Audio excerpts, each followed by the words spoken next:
मैंने supreme court में एक पीआईएल फाइल किया है कि जो व्यक्ति सजा याफ्ता है, जिसका अपराध सिद्ध हो चुका है, जिसको कोर्ट के द्वारा सजा मिल चुकी है, उसके चुनाव लड़ने, पार्टी बनाने और पार्टी पदाधिकारी बनने पे लाइफ बैन किया जाए। लाइफ बैन किया जाए चुनाव लड़ने, पार्टी बनाने और पार्टी पदाधिकारी बनने पे। वर्तमान कानून बहुत घटिया है। वर्तमान कानून एक सजा याफ्ता व्यक्ति के चुनाव लड़ने पे केवल 6 साल का बैन करता है। यानी उसने बलात्कार किया हो, हत्या किया हो, नशा तस्करी किया हो, मानव तस्करी किया हो, घूसखोरी किया हो, जमाखोरी किया हो, मिलावटखोरी किया हो, कालाबाजारी किया हो, कुछ भी किया हो, सजा होगी। और सजा हमारे यहाँ आपको पता है किसी भी अपराध की 7 साल से ज़्यादा सजा है नहीं। भ्रष्टाचार का कोई सा अपराध हो, चाहे वो ड्रग स्मगलिंग हो, चाहे कोई सा भी मामला हो, मैक्सिमम सजा 7 साल की। यानी आज अपराध किया, 7 साल की सजा होगी। 7 साल के बाद उसके चुनाव लड़ने पे केवल 6 साल का बैन रहेगा। यानी उसके बाद वो चुनाव लड़ सकता है, सांसद, विधायक, मंत्री बन सकता है। उदाहरण के लिए मैं आपको निर्भया का उदाहरण देता हूँ। निर्भया के ऊपर जो सबसे जघन्य हमला किया था वो एक नाबालिग था। नाबालिग था इसलिए उसको केवल 3 साल की सजा हुई। कानून ये कहता है कि सजा के केवल 6 साल तक चुनाव नहीं लड़ सकते, तो उसकी 6 साल की सजा भी पूरी हो गई। 3 साल की सजा हुई और सजा के पूरा करने के 6 साल तक चुनाव नहीं लड़ सकते, यानी 9 साल तक टोटल चुनाव नहीं लड़ सकते। आज की डेट में निर्भया का वो जघन्य अपराध करने वाला, निर्भया का बलात्कारी और निर्भया का हत्यारा सांसद बन सकता है, पार्षद बन सकता है, प्रधान बन सकता है, विधायक बन सकता है, मुख्यमंत्री बन सकता है, गृह मंत्री बन सकता है, शिक्षा मंत्री बन सकता है, प्रधानमंत्री बन सकता है, कानून के अनुसार। यह है घटिया कानून।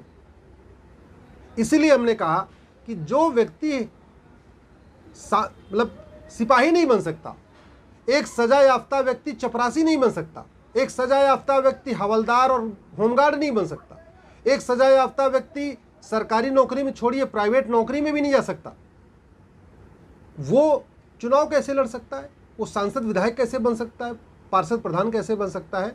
इसके सजा याफ्ता के लोगों के चुनाव लड़ने पे लाइफ टाइम बैन होना चाहिए। दूसरा है पार्टी बनाना और पार्टी पदाधिकारी बनना। पार्टी बनाने के ऊपर कोई बैन नहीं है। दाऊद इब्राहिम अगर भारत में आए तो वो भी अपनी पॉलिटिकल पार्टी बना सकता है। ऐसा कोई कानून नहीं जो दाऊद इब्राहिम को पार्टी बनाने से रोक सके। जितने भी, चाहे वो यासीन मलिक हो, चाहे वो बिट्टा कराटे हो, जघन्य अपराध करने वाले, आज की डेट में ऐसा कोई कानून नहीं है जो हत्यारों को, देशद्रोहियों को, गद्दारों को, जासूसों को, भ्रष्टाचारियों को, बलात्कारियों को पार्टी बनाने से रोक सके। ऐसा कोई कानून नहीं है जो अपराधियों को पार्टी पदाधिकारी बनने से रोक सके। अंतर समझिए, चुनाव लड़ने पे तो 6 साल का बैन है, कानून है, वो भी लाइफ टाइम नहीं है, लेकिन पार्टी बनाने और पार्टी पदाधिकारी बनने पे कोई बैन नहीं है। लालू यादव सजा याफ्ता है, पार्टी अध्यक्ष बने हुए हैं। ओम प्रकाश चौटाला सजा याफ्ता है, पार्टी अध्यक्ष बने हुए हैं। तमिलनाडु में शशिकला सजा याफ्ता है, पार्टी अध्यक्ष बनी हुई है। मधु कोड़ा सजा याफ्ता है, पार्टी अध्यक्ष बने हुए हैं, क्योंकि ऐसा कोई कानून ही नहीं है। इसी तरीके पार्टी पदाधिकारी बनने पे, पार्टी का अध्यक्ष बनने, उपाध्यक्ष बनने, महामंत्री बनने, महासचिव बनने या कुछ भी ऑफिस बीरर बनने पे कोई रोक नहीं है। इसीलिए मैंने सुप्रीम कोर्ट में पीआईएल फाइल किया कि जो व्यक्ति चपरासी नहीं बन सकता, होमगार्ड नहीं बन सकता, ड्राइवर और क्लर्क नहीं बन सकता, कंडक्टर नहीं बन सकता, वो सांसद, विधायक, मंत्री कैसे बन सकता है? वो शिक्षा मंत्री और फाइनेंस मिनिस्टर कैसे बन सकता है? आज की डेट में चूंकि कानून घटिया है, कानून कोई है नहीं हमारे पास, इसीलिए अब कानून तोड़ने वाले कानून मंत्री बन रहे, अनपढ़ गंवार शिक्षा मंत्री बन रहे, बैंक घोटाला करने वाले वित्त मंत्री बन रहे, अपराधियों को संरक्षण देने वाले गृह मंत्री बन रहे। जो आदमी कुछ नहीं आता जाता वो भी मंत्री बन रहा है, विधायक बन रहा है, सांसद बन रहा है। तो जब हमारे जो कानून निर्माता हैं, सांसद, विधायक, यही पढ़े लिखे नहीं होंगे, यही ईमानदार नहीं होंगे, इनकी सोच अच्छी नहीं होगी, तो फिर कानून अच्छा कैसे बनेगा? बात फिर वही आ गई कि हमारे देश का कानून घटिया क्यों है। कानून घटिया इसलिए कानून बनाने वाले घटिया हैं। और कानून बनाने वाले घटिया क्यों है? कि क्योंकि कानून घटिया है, उनको अलाउ करता है सांसद बनने के लिए, प्रधान बनने के लिए, पार्षद बनने के लिए। दुनिया के और आप अमेरिका में देखें, सिंगापुर में देखें, चाइना में देखें, क्यों वहाँ के जो सांसद हैं, जो उनके टॉप में आते हैं, उनके पार्लियामेंट में आते हैं, जो उनके असेंबलीज में आते हैं, क्यों बड़े अच्छे लोग हैं? क्योंकि उन्होंने बड़ा नियम कानून बनाया। हमारे देश में तो मिनिमम क्वालिफिकेशन चपरासी की है, 10वीं पास होना चाहिए। सिपाही की है, 12वीं पास होना चाहिए। दरोगा की है, मिनिमम क्वालिफिकेशन ग्रेजुएट होना चाहिए। लेकिन शिक्षा मंत्री कोई क्वालिफिकेशन नहीं है। टीचर बनने के लिए क्वालिफिकेशन है, लेकिन एजुकेशन मिनिस्टर बनने के लिए कोई क्वालिफिकेशन नहीं है। होमगार्ड बनने के लिए मिनिमम क्वालिफिकेशन है, 8वीं पास कम से कम होना चाहिए, 10वीं पास होना चाहिए। लेकिन होम मिनिस्टर के लिए कोई मिनिमम क्वालिफिकेशन नहीं है। क्लर्क बनने के लिए, बैंक में क्लर्क बनने के लिए कम से कम 12वीं पास होना चाहिए, लेकिन वित्त मंत्री बनने के लिए कोई क्वालिफिकेशन नहीं है। तो ये कानून घटिया है, इसीलिए इस पर रोक लगाने के लिए हमने सुप्रीम कोर्ट में पीआईएल फाइल किया है। आज माननीय सुप्रीम कोर्ट ने सुना, और सुनने के बाद अगले सप्ताह फिर से उन्होंने डेट फिक्स किया है कि बहुत जल्द हम इस पर सुनवाई करेंगे। हमारी जो बातें मैं आपके सामने कह रहा हूँ, यही दलील हमारी सुप्रीम कोर्ट में भी है। यही हम सुप्रीम कोर्ट को समझाने की कोशिश कर रहे हैं कि आखिर जब तक अच्छे लोग संसद में नहीं पहुँचेंगे, ईमानदार चरित्रवान लोग पार्लियामेंट नहीं पहुँचेंगे, जब तक अच्छे मेहनती ईमानदार देशभक्त विधानसभा नहीं पहुँचेंगे, तब तक हमारा लोकतंत्र मजबूत कैसे होगा? लोकतंत्र इनफैक्ट नीचे गिर रहा है।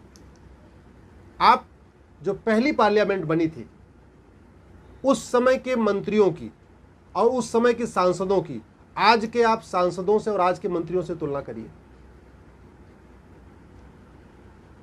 पहले कानून मंत्री कौन थे? बाबा साहब अम्बेडकर। उसके बाद दोबारा बाबा साहब अम्बेडकर जैसा कानून मंत्री क्यों नहीं बना? क्या इस देश में बाबा साहब अम्बेडकर ने जन्म लेना छोड़ दिया?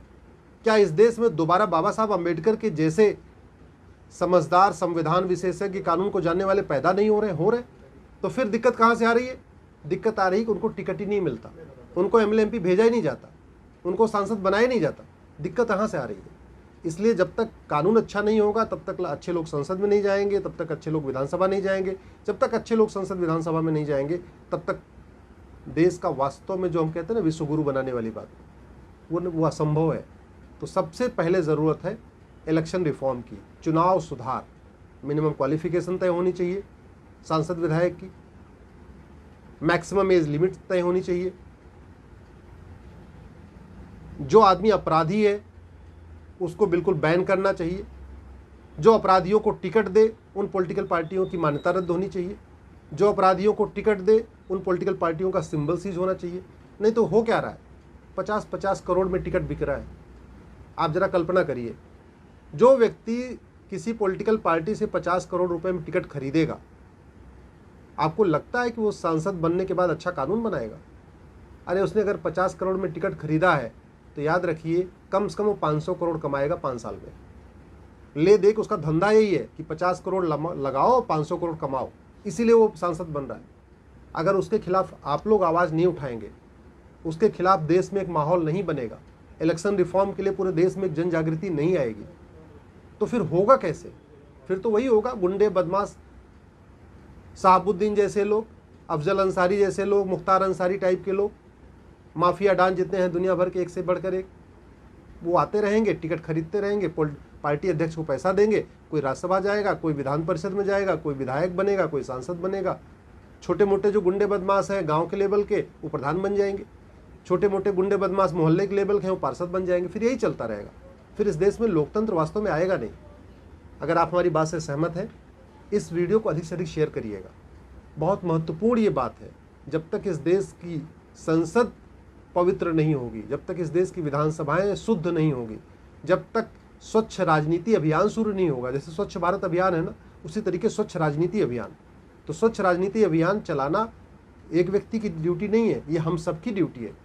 आपको अगर ये मेरी बात ठीक लगी हो, इसको अधिक से अधिक शेयर करिएगा, व्हाट्सएप पे, फेसबुक पे, ट्विटर पे, और अपने अपने सांसद और विधायक को भी जैसे भी हो आप उनको फ़ोन कर सकते हैं, फ़ोन करिए, उनको एसएमएस कर सकते हैं, एसएमएस करिए, नहीं तो उनको ट्विटर पे टैग करके कहिए। लेकिन इलेक्शन रिफॉर्म की बात करिए, अपराधीकरण रोकने की बात करिए, मिनिमम क्वालिफिकेशन तय करने की बात करिए, मैक्सिमम एज लिमिट तय करने की बात करिए, और अपराधियों के चुनाव लड़ने, पार्टी बनाने और पार्टी पदाधिकारी पे बनने पर लाइफ बैन की बात करिए। आप सब लोग मिलकर करेंगे तो हमें पूरा भरोसा है इस देश की संसद बहुत उच्च क्वालिटी की हो जाएगी, हमारे देश की विधानसभाएं भी बहुत हाई क्वालिटी की हो जाएंगी। जय हिंद, जय भारत। वीके न्यूज, राष्ट्र के नाम।